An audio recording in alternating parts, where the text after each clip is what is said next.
Hello and welcome to part 2 of the series about Kambi and what issues they will face in the future.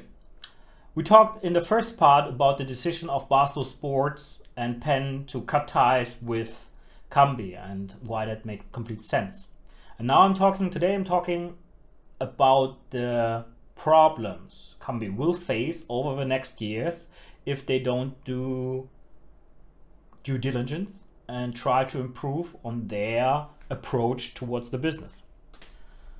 Number one, their approach to having a sports book with now the proper front end is smart. However, their way of thinking is very, let's say, scientific. They try to be more efficient, try to be as smart as possible with risk management, etc., so that if you use this sportsbook turnkey solution, you get the most proper way for risk management, etc., so that you don't have to do anything in order to have it running. That's great, that's fine, that's an easy to implement solution for gambling operators, gambling companies.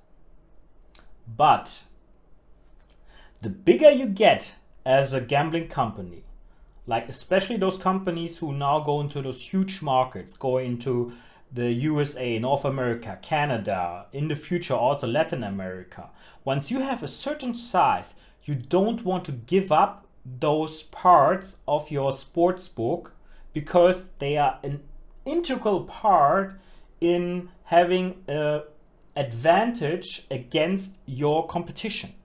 And that's what Barstool Sports wants to do. They want to be more creative. They want to have their own ideas implemented faster and with priority, so they don't have to wait for Kambi to come up with those ideas themselves, because they could wait forever.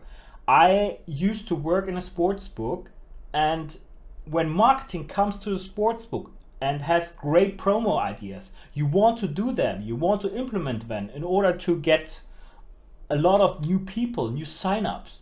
If the time between your idea and the implementation by the IT, the software team, the sportsbook team is too long, then everything is useless in the idea department because you can't implement it in time. So you try to shorten that time in order to have those parts together, and then it can work. If you don't have them, like if you buy the turnkey solution by Kambi, you can wait forever in order to have those ideas implemented.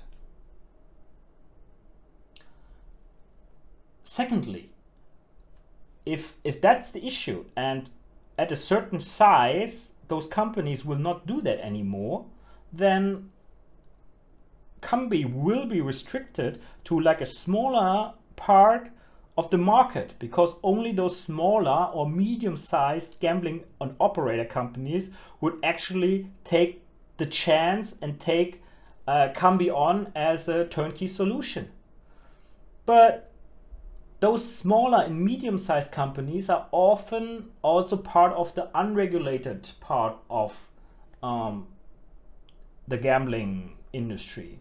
And can Kambi then afford to not be in business with those companies and only stay with the regulated companies? So either you stay with the unregulated companies and be like in a really great market, or you go with the regulated companies, but most of them are so big because that's the only companies who are who can actually be in a regulated market and afford that, because it costs a lot more to run a business in a regulated market.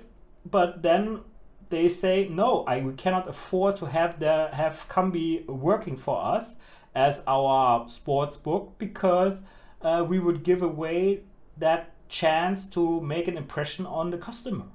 So there's nothing left for Kambi to do except like small parts, possibly for other companies.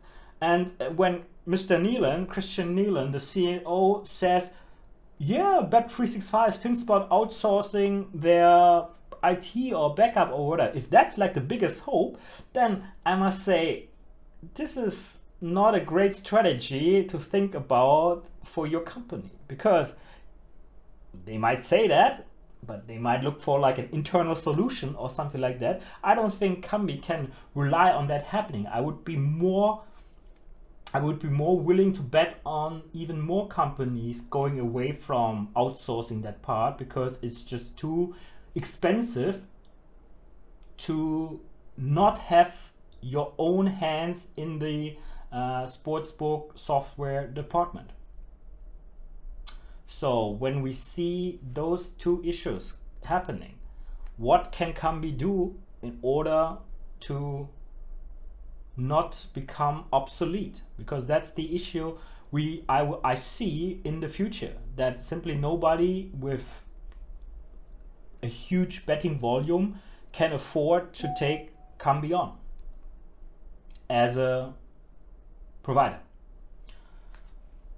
About this we talk in part 3, where I give some ideas, some examples how Kambi could become more attractive for those bigger operators to go into a partnership with Kambi, because that's in the end how Kambi can make the money. So thanks for listening, and we see you in part 3.